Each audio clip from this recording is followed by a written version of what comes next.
If you lose your temper, you lose the game. This proverb teaches us that decisions made in anger are often wrong and later lead to regret. Today's story is about a king, which will teach us how patience and calm thinking can guide us on the right path. In a vast kingdom, there was a young king named Setiko, who ascended the throne at just 25 years old. From childhood, he was educated under the guidance of a wise teacher named Joseph, who later became his advisor. Everything was going well. But one day, due to an incorrect weather forecast, the kingdom faced a severe food crisis.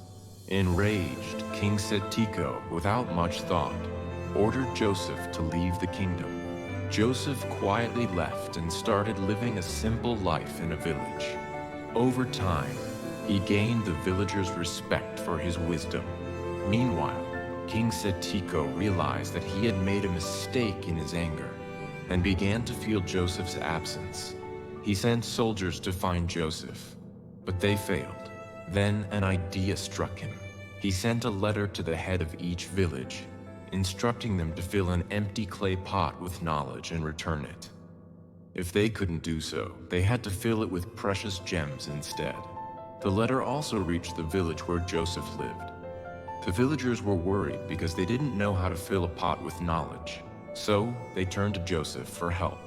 Joseph calmly took the pot and thought for a while. Then he placed a small pumpkin vine inside the pot and nurtured it carefully. Over time, the pumpkin grew inside the pot, filling it completely. A month later, Joseph sent the pot back to King Setiko. When the king received it, he was astonished to see that it was filled with a large pumpkin.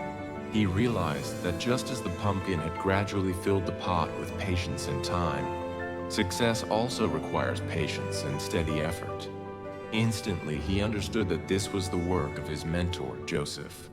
The king personally went to Joseph, apologized, and requested him to return to the kingdom. This story teaches us two important lessons. 1. Decisions made in anger are more likely to be wrong and can lead to regret in the future. 2. To solve any problem, one must think calmly and patiently. By letting go of panic and anxiety, one can find the right solution. That's it for today's video. See you in the next story. Until then, stay well and stay healthy. Thank you.